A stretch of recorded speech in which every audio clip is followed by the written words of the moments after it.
Hi,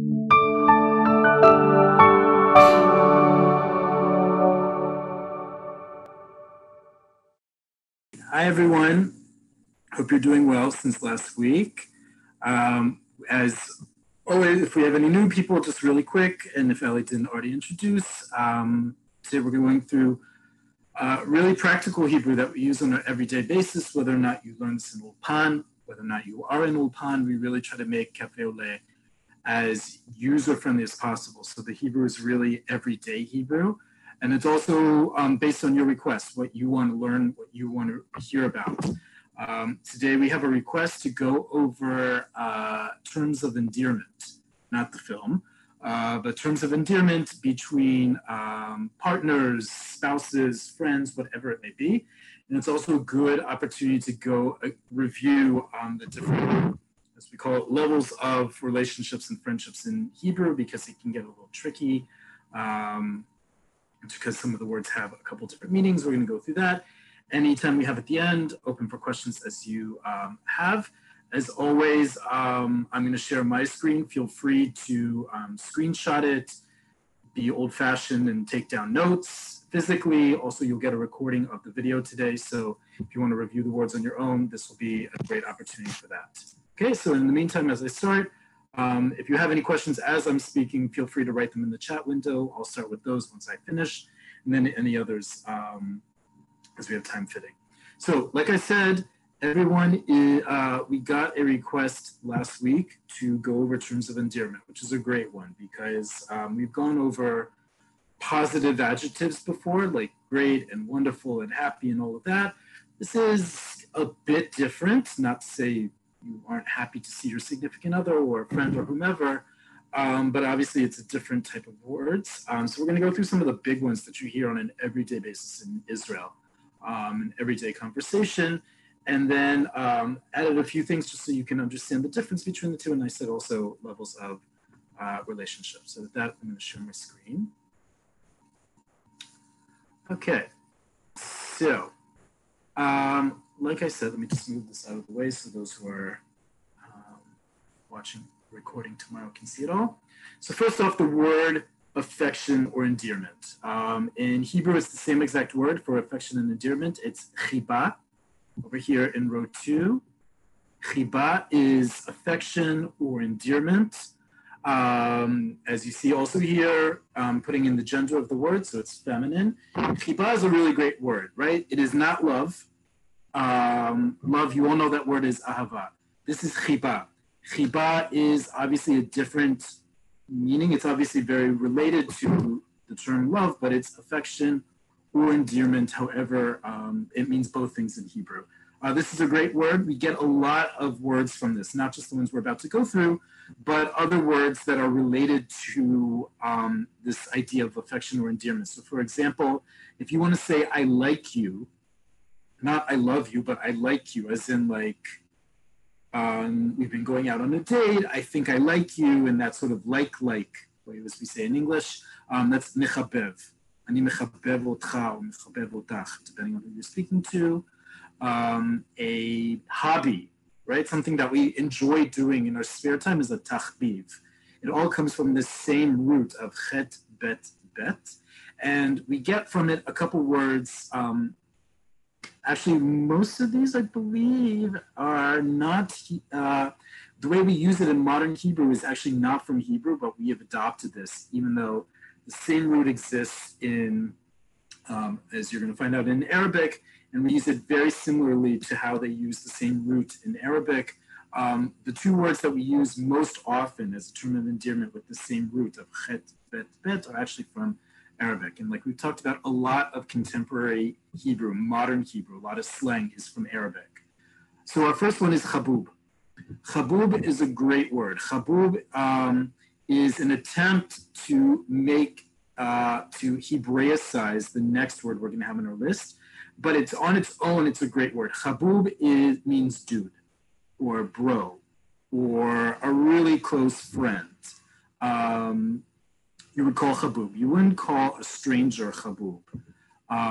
It's not, again, because it comes from the same root as affection and endearment, you're not going to use this very liberally. You're going to use this to someone you genuinely like being with, are friends with. So chabub is a great word. It's slang. You're not going to use this word like it's, and I purposely wrote the English translation as dude, so you understand it's not formal language. It's very much slang. It's very casual. Okay. If you were to conjugate this, you rarely hear it conjugated, but it was chabuba. Again, it's slang, so it would not be, the proper Hebrew would be chabuba. We don't say that. It would be chabuba, which emphasizes that it's slang, but it also has that extra word in there of buba, which is a doll in Hebrew. So it makes it even more cutesy-poo sounding to use this word. Okay, so chabub, dude. The next word you've probably heard quite a lot. It again is Arabic, but we use it in everyday conversation in Israel, regardless if you're speaking your Hebrew or Arabic, is in the Hebrew translation will be Habibi. The Arabic translation will be, the pronunciation will be Habibi. It's the same exact root, same exact almost spelling. It's just that in modern Arabic, our chet is ha, which if you know anyone who comes from, a Jew who comes from a Muslim country or Arabic-speaking country, you'll still hear them pronounce it as het. In modern Hebrew, we don't say that anymore. We just say chet. So habibi is the same thing as habibi in Arabic. The feminine version of that is habibti or habibti. Again, this is Arabic. We just have adopted it into Hebrew, like so many other slang words in Hebrew. And this is my dear. My dear, my close friend. Again, you're not going to throw this out liberally to call someone your habibi or habibti, depending on their gender. But it is a very nice thing to say. And as I wrote here in the notes, here in row 4, you're going to precede this when you call someone habibi or habibti, typically, because it comes from Arabic. In Arabic, before you address someone directly, you always use the article ya. So ya habibi. If any of you listen to Arabic music, you know there's probably at least 1,000 songs that are entitled, if not have as the lyrics, ya habibi, which means my dear one, my beloved, my close friend, right? Ya is just used before you directly directly address someone. You could use the same equivalent as the, again, very Hebrew slang, hey. So, hey habibi, hey habibti. If you want to draw someone's attention, typically that's how you'll hear it used, okay? Next 4 words are very much related because they follow a similar pattern, and you've probably heard at least 50% of these before, and I'm going to show you how they're similar in construct. The word is, we both have the noun and the adjective for each, right? So let's start with the first one, Motek. Motek, you've probably heard before, used in the supermarket, on the street, Motek. Motek is best described, best translated as sweetie. It comes from the Hebrew word that means sweet, as in sweet as in taste. So sweetie, sweetheart, that's Motek, okay? We don't typically conjugate, change for gender, Motek. It usually is referring to a man, but it doesn't have to. If you want to conjugate it by gender, then we have the adjective, matok. Again, matok is sweet or sweetie, but it's the adjective as opposed to the noun. Motek is sweetness or sweetie or sweetheart. The adjective is matok, sweet, right? Shana metuka, a sweet year, right? Matok can be metuka, metukim, metukot when you translate it, conjugate it rather, and that can mean as much sweetie as it does mean sweet, taste-wise.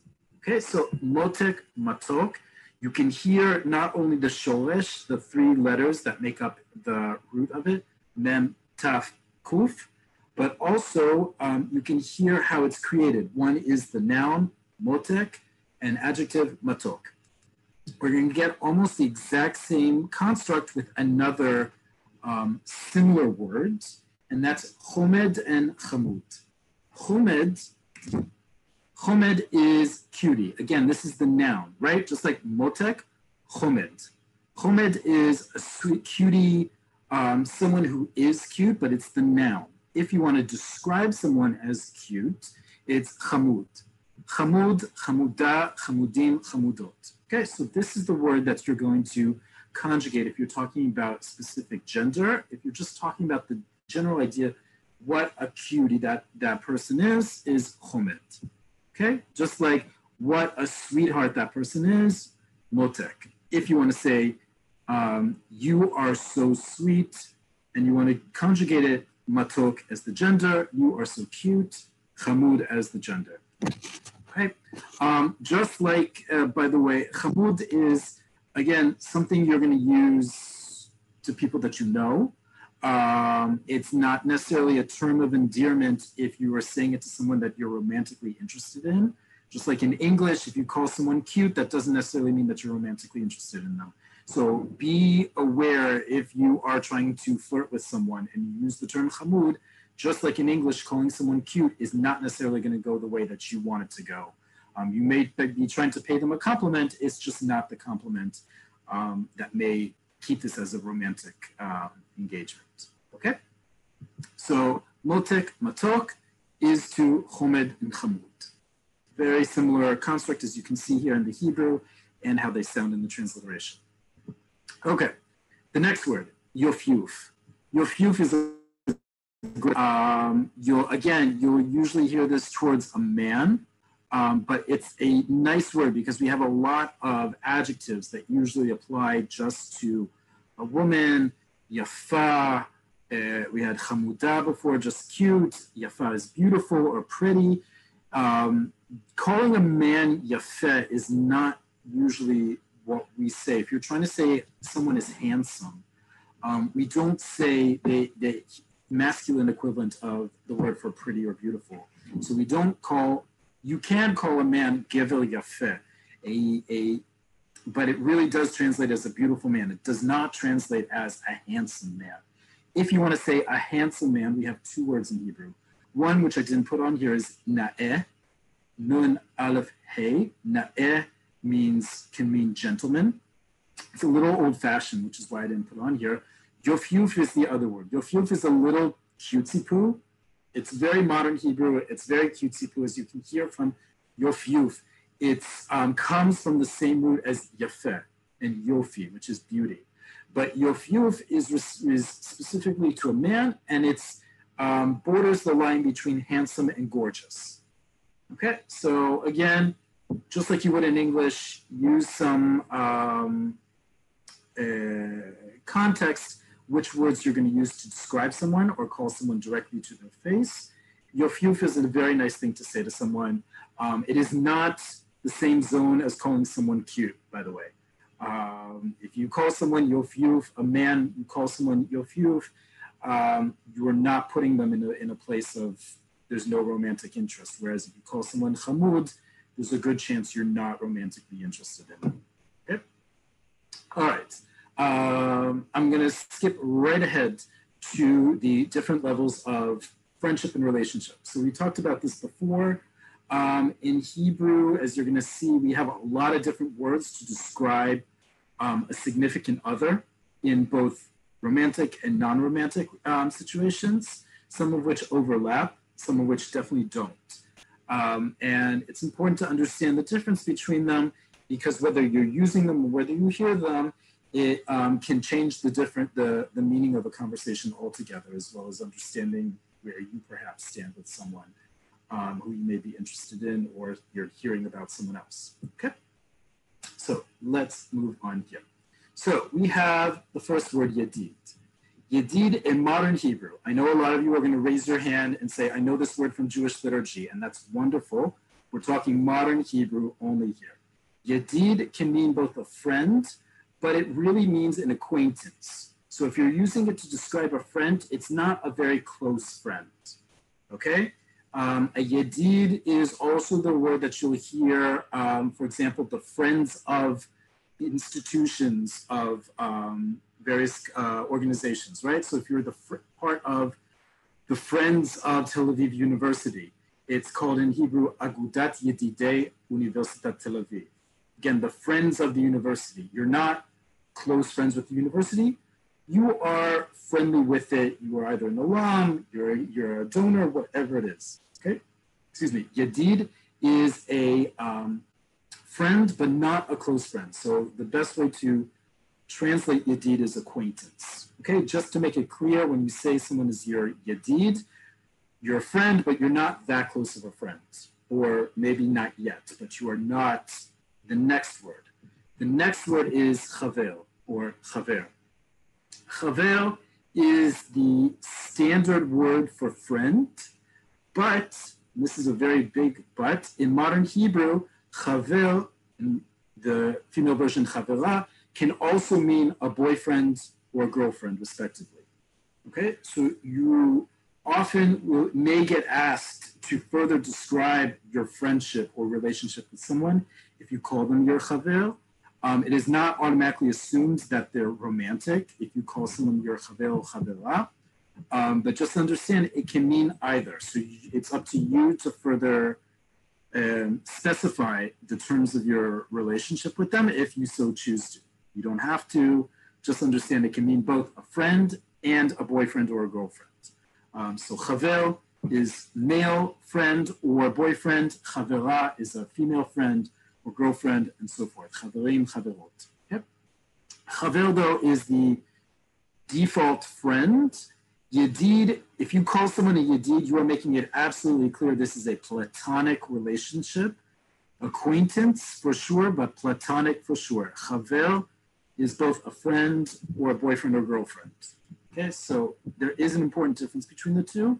But also understand if you call someone a Yedid after you've spent a lot of time hanging out with them, they may be a little insulted. Because calling someone a Yedid, like I said, is an acquaintance. You don't spend a lot of time with an acquaintance. Okay, so some cultural nuances along with just giving out these words. The next word is a beautiful word. It's an old-fashioned word. Is rea or rea, depending on gender, rea or rea, okay? Rea or rea is a friend. It's also a friend. It's a very close friend. There's no romance implied in this. We don't use this word in everyday Hebrew, though. Make it very, very clear. We do not use this word in modern day, in everyday modern Hebrew. There are one of the most beautiful songs. It's one of our Yom HaZikaron songs, one of our Memorial Day songs is called Ha-Re'ut. Re'ut is friendship, just like Chaverut is friendship. It's the noun that comes out of these terms, but Re'ut is a very strong relationship, a very strong friendship. We don't use this word on an everyday basis, and certainly not in casual Hebrew. So I put it there because it's a beautiful word to describe someone, but usually you would be describing that one-on-one. You wouldn't be using that to describe to someone, to a third party, your relationship to someone else, calling them your rea or rea sheli. It's very strong. It's very poetic. It's very over the top. Okay? Chaver, when all else fails, is your catch-all. It's your default. Next word is also a little old-fashioned, but you'll still hear it as bachur. Bachur or bachur, if you can't say the resh, bachur or bachura. Typically, a bachur or bachura is a young man or young woman, depending on the gender and conjugation. It also, in some contexts, can be used as a boyfriend or girlfriend. Bachur is the male, bachura is female. You don't hear this as much anymore. It's a very old-fashioned word, but you will hear it. You wouldn't describe someone, your boyfriend or girlfriend, as your bachur sheli or your bachura sheli. You would not say that. It's very old-fashioned. Maybe an older generation would describe that looking at you, but you yourself would not use that term. It's antiquated. Okay, but it's still very nice. You just won't hear it as much. This is the term that you're probably going to hear the most in modern day Hebrew. Certainly here in Tel Aviv, you hear this term the most. Out of all of them, anyone who's in a relationship, And what I want to make clear, when I say relationship, this is anything from dating to married to just living together. You're going to hear this one the most, which is ben zug or bat zug. Okay, ben zug or bat zug, or as I wrote here in the Hebrew as one word, it's actually two words, ben or bat, followed by zug, depending on the gender, or it can be written in sort of slang Hebrew as one word. Okay, ben zug or bat zug literally means, as I say here, the son or the daughter of a couple, but it's not referring to that, right? It's like bar or bat mitzvah, the son or the daughter of commandment. It's not referring to offspring. Ben or bat zug simply means your spouse, your partner, or as I wrote here, your partner, your spouse, or your significant other. Ben zug is a male partner, spouse, significant other. Bat zug is female partner, spouse, or significant other. Again, this runs the spectrum of long-term relationship, long-term dating, to significant other, to husband or wife, to partner. You will hear this term used by a lot of different people. This term is also used, by the way, whether you're gay or straight, you'll hear this term, ben zug or bat zug. This is also a neutral term, and we're going to get to that in a second, because the traditional terms in Hebrew for husband and wife are very outdated. Many people find them to be too misogynist in meaning. And so ben zug or bat zug is a much more neutral way to describe someone. It doesn't necessarily specify your relationship with them, what kind of relationship you're in, the framework of it, but it refers to them in a more equal, egalitarian way than some of the words that we have for husband and wife. Okay, so ben zug, bat zug is a way that a lot of people in a relationship will describe the other person in them. So I know people who have been dating for months, if not years, and their partner, their significant other, is their ben or bat zug. Okay, that's how I would use it. Also, people who are married will use this term. Okay, the next term is a really nice term. Again, it comes from that same root, chet, mem, dalet, that we had before with chomed and chamud, is tzemed chemed. Tzemed chemed, both because it rhymes, so it's cute, but it also means a cute couple, right? So the best way to remember this is tzemed chemed, cute couple. They have alliteration going in both of them. It can also be translated as lovely pair. Tzemed is a synonym for the word zug, right? So we had the word zug here before. Zug means a couple. Tzemed can also mean a couple. So tzemed chemed, a couple of cuteness, you could literally translate it as, but it's more referred to as a cute couple. Oh, you're such a cute couple. Is it tzemed chemed atem? Okay, what a cute couple you are. Is it tzemed chemed atem? Okay, it's a very cute thing to say to refer to a couple as a tzemed chemed. Okay, this next word. So, my wife, like I just said before about ben or bat zug, it has some issues. The traditional way that you say my wife in Hebrew is ishti. Okay, ishti or haisha sheli literally can be translated as my woman. And my husband, which I didn't write here, is Ba'ali or Haba'al Sheli. Ba'al is not just the name of the ancient Canaanite god. In Hebrew, it also means master, right? So you can hear already there's issues with gender roles and all of that, that people who try, this isn't used. You'll still hear people use Ba'ali and Ishti to refer to my husband and my wife, but you'll also hear a lot of people use ben or bat zug, or specifically referring to my wife, they'll use a really beautiful word, which is rayati. Okay, rayati. Rayati here, it means my wife. It has the same root as that other word we had before of friend, re'ah. It's even more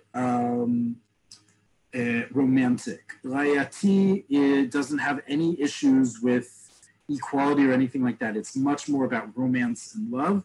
Rayati is a very nice way to refer to someone's wife. Okay, there isn't the same equivalent for a man. There is, but you don't hear it every day. Rayati, you will hear more often. You'll hear more often, by the way, from religiously observant people. But Rayati is certainly a nice way to say my wife, as opposed to Ishti. Or alternatively, Batsuk Sheli, if that's, albeit very neutral term. Okay, that actually took shorter than I thought. And I see we have a bunch of questions. Let me stop here, as I see we have a bunch already.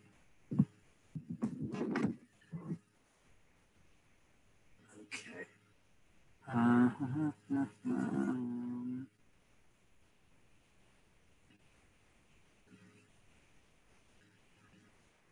Okay, Eileen in Haifa. Some of my friends call me mommy. What is that? I hate the term mommy. I hate it. Mommy is it is not Hebrew, it's from Spanish, right? Mommy is a term you'll hear in a lot of different languages, by the way, and it has the same meaning as cutie, sweetheart, dear. It is not Hebrew. It is an adopted word, and it's the same genre of cuties, sweethearts, honey, sweetie, baby. Mommy, by the way, is gender inclusive. So mommy is to a female, it's also to a male. Yes, it sounds like mommy, so you deal with that as you will. If someone calls you that or you feel to use that. Sima, yefefia, great. So yefefia would be the female equivalent for yofyuf, right? We had up here, let me just pull that up. Right, we had Yofyuf and Yefefia. Let me just write it here so we have it. Yefefia.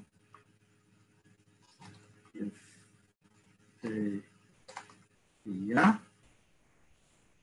Yefefia would be the equivalent for a female, right? So if you want to call a woman beautiful, gorgeous, Yefefia.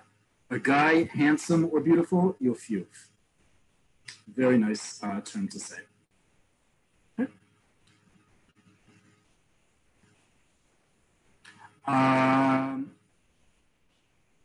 Miri asks, for people who in English call themselves them, I guess they are your bnei zug?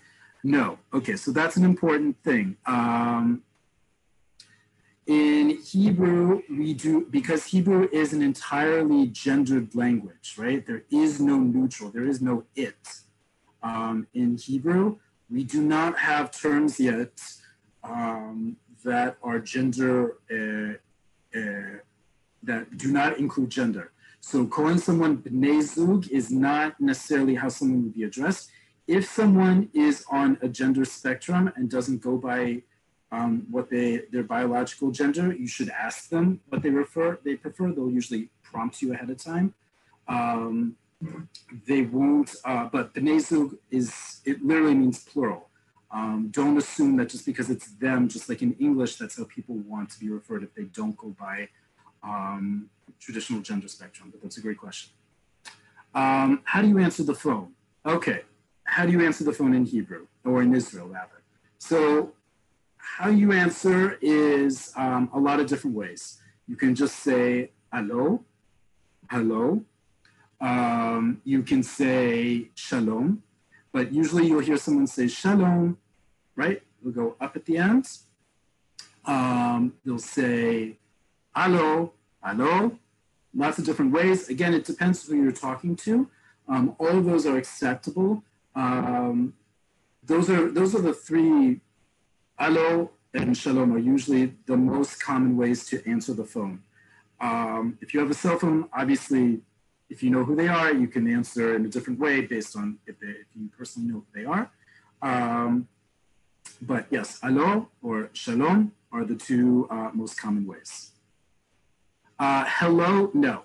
Hello, you will automatically be answered to in English because we don't say hello in Hebrew, we say hello. Okay, so it's the same thing. It's just A-L-L-O, just not hello. With the ha, you say alo. But very good question. Okay, see, I have a couple other questions up here. Okay, so I see we had another word. I was actually deciding whether or not to put it on here.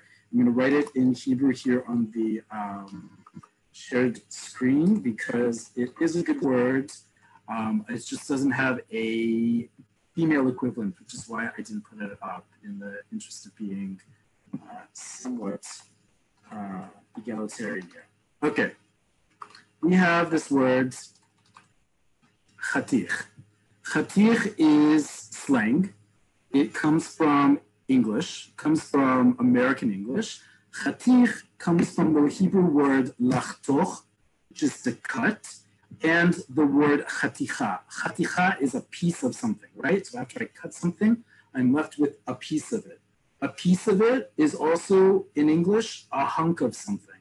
So a chatich is a hunk, right? Like in American English, a hunk, as in someone who's a male, a handsome male is a hunk or a chatich.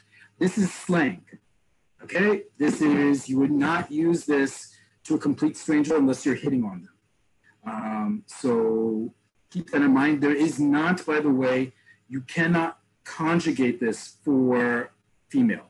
This is only a hunk, as in a male. You cannot say chaticha. Chaticha literally means a piece of something, like a hunk of something. But when you say a piece of something, it's like in English slang. You say, well, that person, that so-and-so is a piece of work, a piece of crap, a piece of that. If you call someone chaticha, it sounds like you're going to curse them out.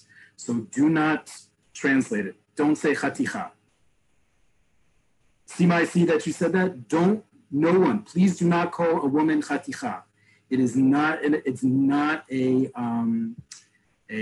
compliment to call someone chaticha. The female version of this is not only slang, but it's incredibly offensive. So I'm not even going to teach it because it's not a word that we should be promoting. But just know that chatich is for man. If you want to call a woman gorgeous or beautiful, yefefia, as we had before. Okay? But chatich, we're only keeping for men. Cool. Any other questions? Let's see, we had a couple more. Let me just go up the list.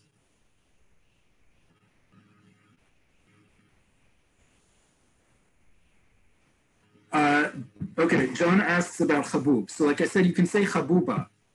Chabuba or chabuba, you can totally say for male or female. It just, the best translation for chabub is dude, right? So whatever you want to call a woman, not dudette, it's just someone that you're close to, someone that you're friendly with, but close to, not just like once in a while friend.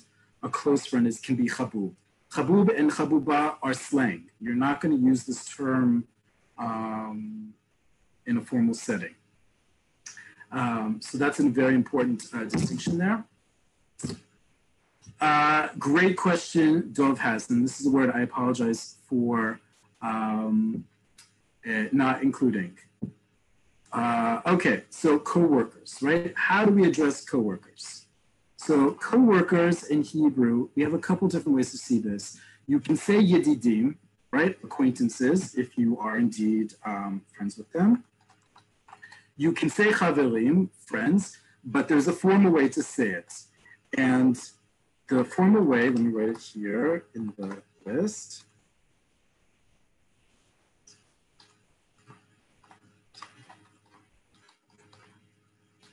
Is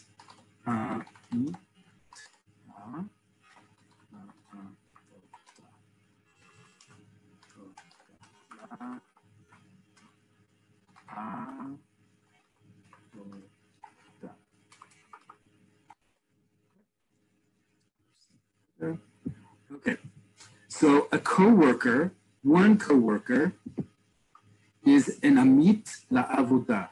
Amit la'avodah. Okay, that's a male coworker. Amita la'avodah is a female coworker. Okay, amit, male, amita, female, la'avoda. So if you want to say someone is a coworker, amit la'avoda, amita la'avoda, amitim la'avoda is the plural for it. Okay. You will also hear, by the way, some people will drop that lamed, so they'll say amit avoda, amitat avoda, amite avoda for co-workers. But let me just write that here. Amite avoda is also something that you hear. Amite avoda. Okay, amite avoda are co-workers in general. Co-workers.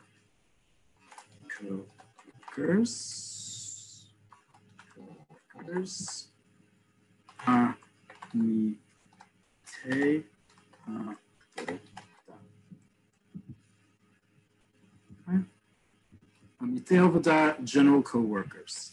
But amit lavoda, amita lavoda is the best way to say a co-worker, regardless of how you get along with them or not, right? Just a co-worker in a professional setting. Other questions? How would you refer to these words in third person, like your wife or his wife, and the other words as well?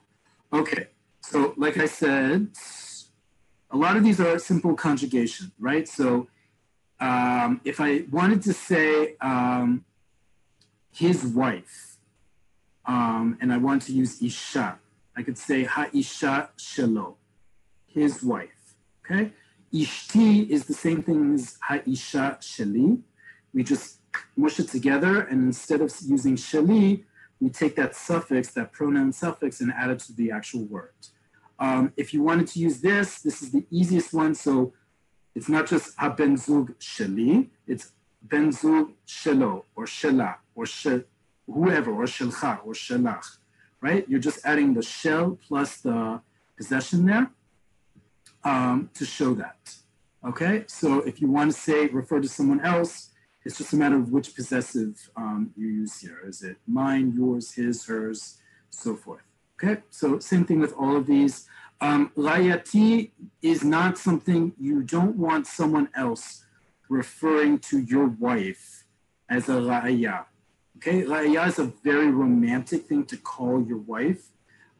So you're not going to say his wife ra'aya shelo or ra'ayato. It doesn't sound right. You're typically not going to hear that. You're just going to say ha'isha shelo or bat zug shelo, right? His wife or his spouse, not ra'aya shelo. That's way too romantic for someone who's not in that romantic relationship. Okay, but great question. Okay, we're getting more questions about how to answer the phone. Alan. Okay, so we've talked about this word actually before. So I said before, the way that you answer the phone in Hebrew, or rather in Israel, is hi, alo, shalom. We have another word, ahlan. Ahlan, or alan, as we say in the Hebraicized form of it, simply means hi, or it's part of ahlan wa sahlan in Arabic, which means welcome or hello. This is slang, this last one here, ahlan, right? Ahlan is slang. Again, this is up to you how you use slang in English, how you would use slang in Hebrew. I would not answer the phone when you don't know who the other person was on the other line with ahlan. First off, it's very casual language. Second, you just don't know who you're speaking to. It can be considered offensive to use a term in Arabic when you yourself can't speak fluent Arabic. If you're seeing friends, however, you can absolutely use the term ahlan. Ahlan is a friendly term. So if you say it among friends, it's totally understood. If you use it among strangers, like in a store or in a service provider situation, it is very palsy-walsy. Okay, so if that's your attitude, that's fine. Just understand it is very chummy to use ahlan to a complete stranger. I don't, unless that's the type of relationship I'm trying to have with that person, or I'm trying to make it clear that's what I want out of this. I wouldn't use it as the default otherwise. If I'm answering the phone, hi, hello, or shalom. are the ones I would stick with. But again, very good question, Alan. You'll hear a lot. You will sometimes even hear it when it's a formal call like Bezek or your bank calling, although usually that's not the case. Usually they're actually getting very good at being a little bit more formal on the phone. But let's say you have a shaliach, a delivery person coming, they may use the term Alan. Regardless of if they're a Jew or Arab, it's entered into everyday slang here in Israel. It's just hi or what's up.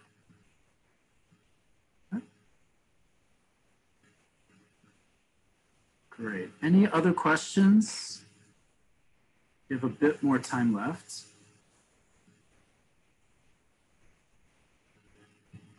You guys can also unmute yourselves if you have a question. Yeah, I have a question.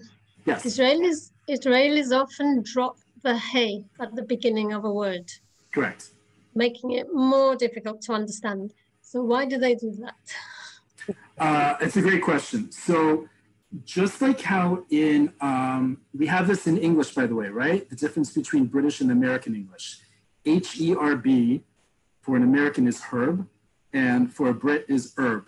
We have this a lot in other languages as well. And it's the same thing in Hebrew. Part of it is it's just easier to pronounce. Also because that raspy H that we have in English, that house, is not the easiest sound. Also because in Hebrew spoken by Jews from Middle Eastern countries, as well as in Arabic, we have actually 3 different H's. In modern Hebrew, we only have hey, and we have chet and chaf, which are all pronounced, chet and chaf are pronounced the same, and then we have hey. Hey is the closest to the American English house, right? In Arabic, you have he, you have ha, which is like hey. You have cha, like chet and chaf, and then you have ha. That's in the middle. It's a much raspier in the back of your throat. Ha.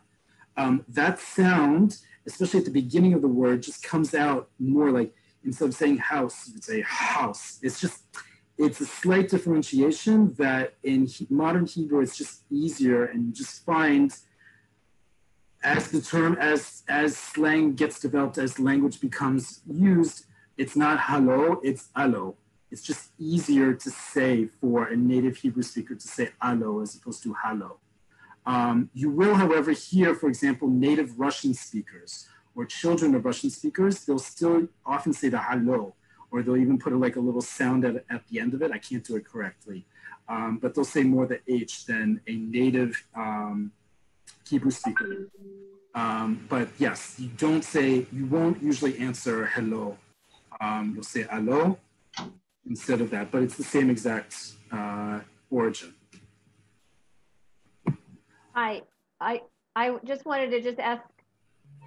I've encountered most people when they meet me, they'll say, "Makare, what's happening? What's happening?" That's usually the informal greeting. So that's a different topic altogether, right? Okay. We're just talking about, someone asked about answering the phone. We didn't get into the hi, how are you, the how are you part of the hi. Okay. But you're right, that's one of many ways to answer that. We've done that in the past. I'm happy to do that in the future, but now someone just asked about the hi. Okay. But you're absolutely right. I have to say, I asked about the word chaticha. I definitely learned that a long time ago in Israel. I guess you warned me that I better not use it anymore. Yeah, chaticha, you will hear every once in a while, but it's really not a good word, because chaticha, when you hear it in everyday language, in Hebrew, is like I said, it's before a curse. Ya chatichat zevel, you piece of garbage. Because that's the actual root of the word for hunk, right? A piece of something, a chunk of something. But you can't call a guy chatif. So frankly, if you take a step back, is also kind of offensive. You're referring to someone as a hunk of meat, right? So chaticha, definitely not used if you're trying to provide a compliment to a woman on her physical appearance. I would steer clear of chaticha, but great point to be made. I think a couple of weeks ago you said something about a guy is a really handsome guy, there was a slang word that you introduced. I forget what it was. And it wasn't Khatich. No, it was like a really hot guy. Khatich is usually the default. I'll go back in my notes and see what I can find. Okay. My experience with my family, we use Khatich and Khaticha fairly frequently. I'm sorry? With my family in Israel here, Khatich and Khaticha are often used. That's fine within a family setting. If you're speaking to someone you do not know, again, Khatich and Khaticha, and especially Khaticha, are not advisable to a complete stranger. But within your family, that's up to your family. I'm just saying, in everyday conversation with strangers, Khatich is already, you're hitting on a man by calling them a Khatich. Khaticha, you don't hear nearly as much anymore.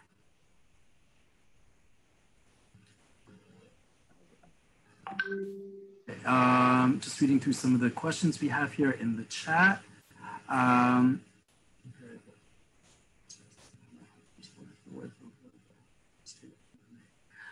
Miri, I don't understand your question about available. Are you meaning available in terms of dating? Yes. Yes, I heard like, is it panui or something? And somebody said, yeah, that can mean just like, it might not mean I'm really unattached. It doesn't have that connotation. The word for available, so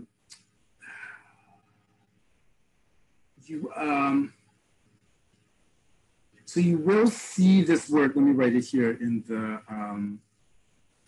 the chart here as I have it open. I'm going to just move the chat over. Is Louis Louia.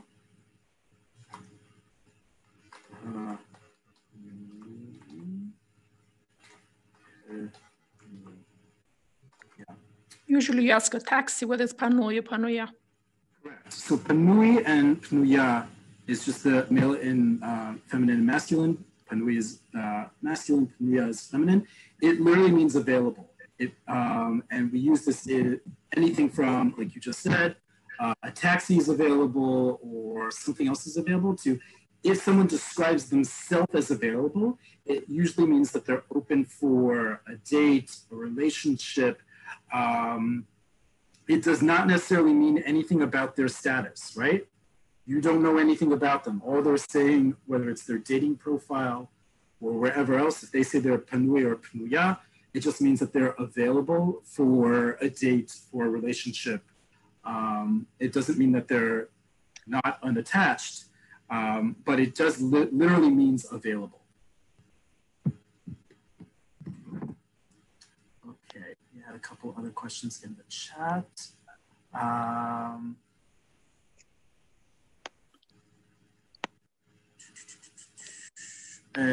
Words for separation and divorce. Great questions. Let's, we're running out of time. Let's actually do one on marriage and divorce, because that's a great topic we haven't done before, but right, making a note that we do that as well.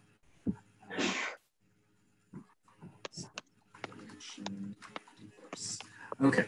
If you're calling someone on the phone, can you begin by saying "mitabil" followed by your name? Richard asks, no. What you can do, however, is when you answer the phone, this happens a lot.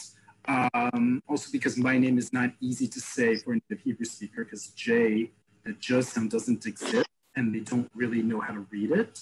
Or they'll call me something else, or they'll just say Mal Rosen, Mr. Rosen. What you can say with the word "mitabil", someone will call Shalom, Shalom, and Shalom Daber im Mal Rosen. Is it? Can I speak with Mr. Rosen? And I would answer "mitabil", as in I'm speaking or speaking, right? You wouldn't answer the phone though saying that. You would reply to someone who's calling you with that a few lines into the dialogue. Okay, but "mitabil" is a great way to say, just like we say in English, speaking, as in someone is asking for you and they didn't know that you would be answering the phone. You answer speaking, Same thing with the word medaber, which literally means speaking in. Tada.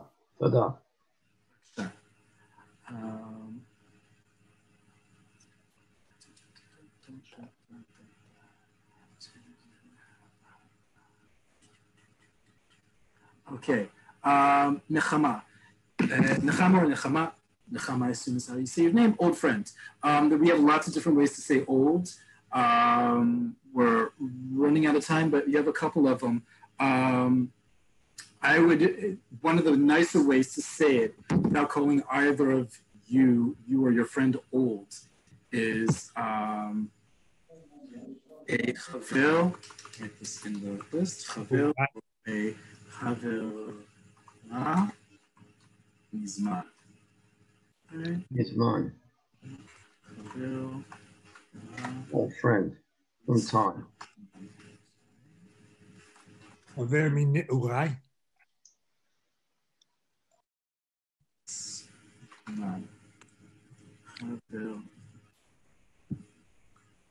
Okay, chaver or chavera. Chaver. Sorry, just a second.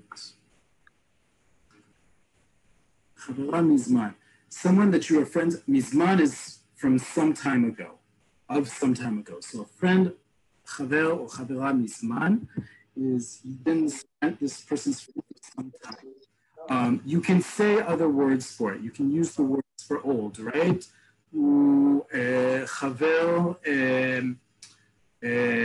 yashan, but you want to be careful because words for old in adjectives can mean either a person or a family. We have a differentiation in them. Chaver or chavera mizman. Chaver sheli mizman is my friend for some time. Okay, so that's the best way if you want to say that person has been my friend for some time without incorrectly using a word for old, implying you or the other person is old. Because you don't need to say that. Okay.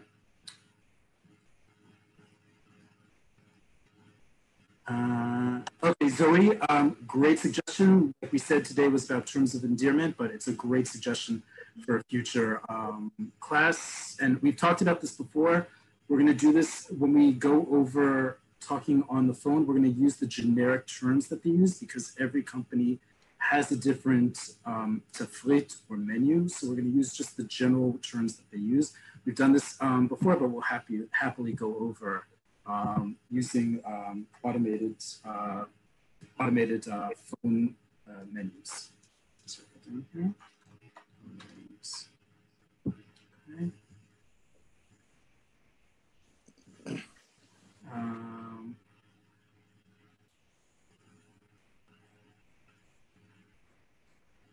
Great. Okay, we're running out of time. I just want to go over one last thing before we leave, because I know we have a lot of fellow Americans on here, and this is indeed a holiday understood more and more in Israel is Chag HaHodaya, right? This week is Chag HaHodaya. Chag HaHodaya is how we say in Hebrew Thanksgiving.